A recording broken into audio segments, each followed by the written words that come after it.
I read somewhere someone trying to define genius. They said a genius has two brains, one ordinary, which may be no smarter than anyone else's, and another, a strange one, which he cannot control. And that made me wonder, have you ever felt like that second brain flickers on for a moment? Like you see the world differently, notice connections others miss, or feel strangely out of place among ordinary conversations? But is that what genius really is? And if it is, why does it so often come with a sense of alienation? And in a world this loud and distracted, what does it even mean to live as a genius today? This is what I'm going to discuss in this video, especially through the lens of Arthur Schopenhauer. So, let's get into it.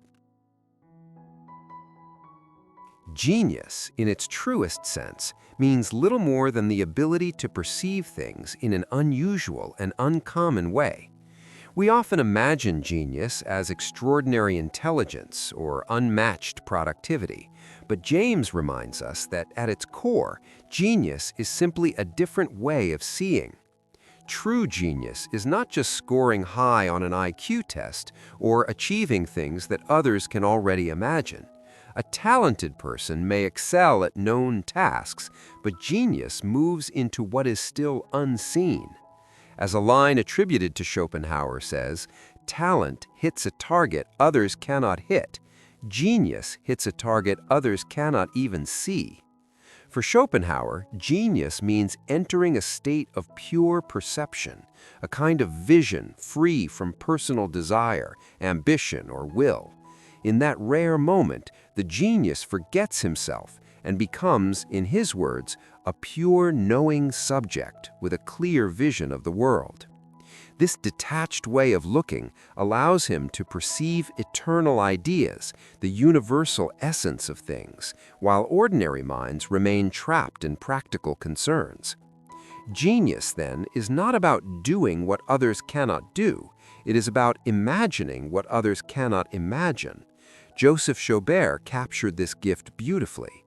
Genius is the ability to see things that are invisible, to work with things that are intangible, and to paint things that have no clear features.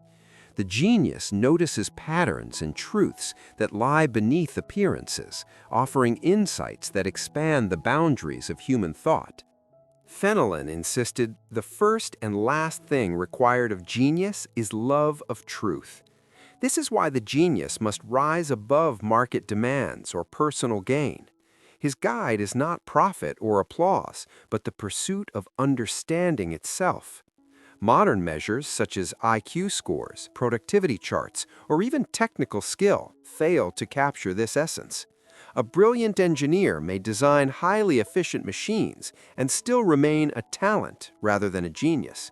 For Schopenhauer, only the one who sets aside self-interest long enough to see reality in its pure form truly deserves that title. Seen this way, intelligence and talent appear as parts of something larger. Intelligence solves problems within known areas. Talent excels at impressive acts that others admire. But genius goes beyond both.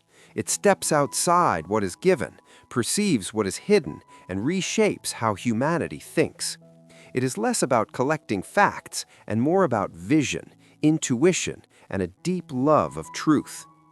This is why Schopenhauer says genius is rare. Almost everyone can be intelligent, and many can develop talent, but very few can forget themselves long enough to see with clear, unclouded eyes. Genius is not a constant performance, it is a state of mind, an ability to tune in to the deeper level of reality. And in doing so, it reveals to us not only what is, but what could be. There is one strange thing that Schopenhauer said about genius, and that is what I'm going to discuss next. Reading, at its core, is nothing more than a substitute for one's own thinking. Even genius is not safe from certain traps, and the greatest of these is the danger of over-reading, filling the mind with endless second-hand ideas until personal originality slowly fades away. Schopenhauer warns that constant reading is like placing the mind in tight reins, keeping it under pressure until it loses the ability to think independently. He even goes so far as to say that many learned men have read themselves into stupidity. The paradox is obvious. Books are meant to awaken thought, not replace it. Montaigne saw this danger centuries earlier. He mocked scholars who worked hard to stuff their memory while leaving their conscience and understanding completely unfurnished.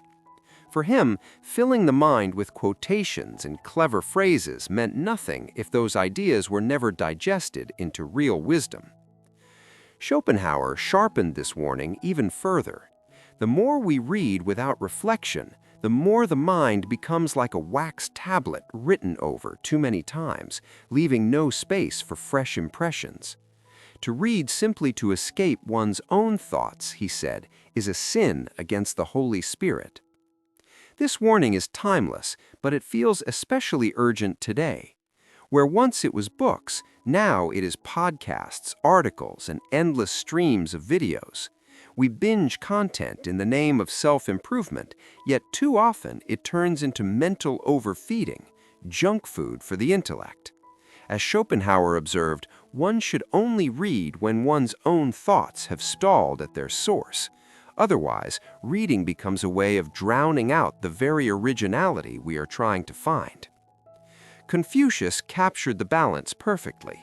To study without thinking is useless. To think without studying is dangerous. Both are necessary, knowledge and solitude together. Goethe also urged that learning must pass through one's own inner light. A genius absorbs inspiration, but like a sponge, must squeeze it out into something personal. Without this process, he is merely repeating the thoughts of others. The modern genius, or any deep thinker, must protect himself from what could be called content addiction. It may feel productive to scroll through educational threads or watch lectures late into the night, but without stopping to reflect, the mind does not grow, it stagnates. Pascal's reminder still cuts deep.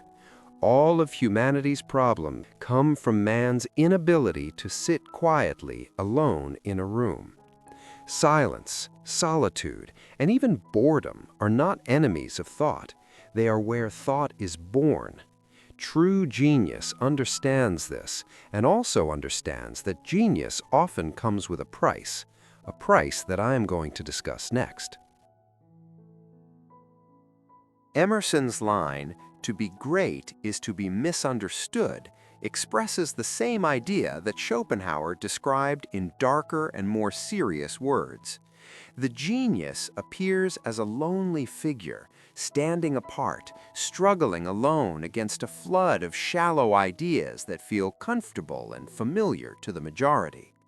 The destiny of the genius is not arrogance or pride, but simply difference. By thinking independently, by turning directly to what Schopenhauer called the book of nature, the genius steps outside the unseen chains of social agreement. This act of genuine independence brings freedom, but it also brings distance and isolation from others. Schopenhauer observed that thinkers and men of genius follow the inner pull of their own mind rather than copying the movements of the crowd. He explained this clearly when he said, "The more a man has in himself, the less he will want from other people." This is why a very high level of intellect often makes a person less social and less interested in everyday company. This detached way of looking at the world, seeing things as they truly are, not just for how they serve personal desires, can make the genius appear awkward or lost in thought. Schopenhauer wrote that the genius focuses deeply on life itself, and while doing this, he often forgets to manage his own practical path through life. Imagine a painter so absorbed in color and form that he forgets to eat. That is the awkwardness that comes from deep vision. The lamp of knowledge turns into a blazing sun, lighting everything clearly, while also blinding the seer to ordinary habits and social rules. A true genius understands this danger and guards attention carefully, knowing that careless consumption of ideas weakens real insight. Instead, he nurtures curiosity and the endless activity of thinking, moving through ideas that others pass by without noticing. The social cost of this is real and unavoidable. Intellectual superiority is one of the most disliked things in the world, especially to those who struggle in the same field. Crowds often repeat approval and rejection, like trained animals performing on cue. Try not to become a man of success, but rather try to become a man of value. Genius is not only the ability to see what others cannot, it carries a deep ethical responsibility. Schopenhauer reminds us that a key condition for doing any great work is to ignore the opinions and judgments of contemporaries, to look beyond immediate praise, and to forego applause in the present for the sake of lasting impact. Humility is the first duty of a genius. He must let go of ego and personal reward, understanding that insight is a gift to the world, not a tool for personal power. Compassion forms the second pillar. Despite his famously pessimistic worldview, Schopenhauer emphasized that morality is rooted in pity. By recognizing the suffering of others, a genius guides, enlightens, and uplifts humanity. The artist reveals the truths of the human condition. The scientist improves lives through discovery. The leader encourages free thought rather than imposing rigid doctrine. Schopenhauer warns against mixing genius with base aims, calling it corrupt when intellect or art is used for money, flattery, or selfish ambition. True genius resists these temptations, keeping integrity above personal gain. Humility and empathy must be paired with careful reflection. Confucius taught, a superior man is modest in his speech, but exceeds in his actions. Marcus Cicero similarly observed, the higher we are placed, the more humbly we should walk. A genius must use insight vigilantly, ensuring guidance never becomes coercion and brilliance never becomes a tool of domination. Honest counsel is essential. Listening to critique protects against blind spots and arrogance, keeping genius in service to truth rather than self-interest. Self-knowledge is also critical. Schopenhauer reminds us that it is easier to sail thousands of miles across the sea than to explore the private depths of one's own being. Knowing oneself, flaws, biases, and limitations is necessary for ethical action. Only by mastering the inner world can genius safely illuminate the outer world. Ultimately, the genius balances vision with virtue.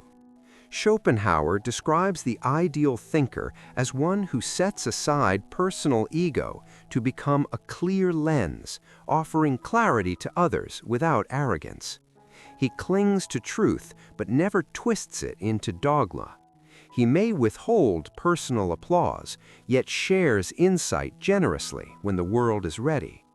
Greatness is not measured by where we stand, but by the direction in which we move. The measure of a man lies in how he guides others with the light of his mind.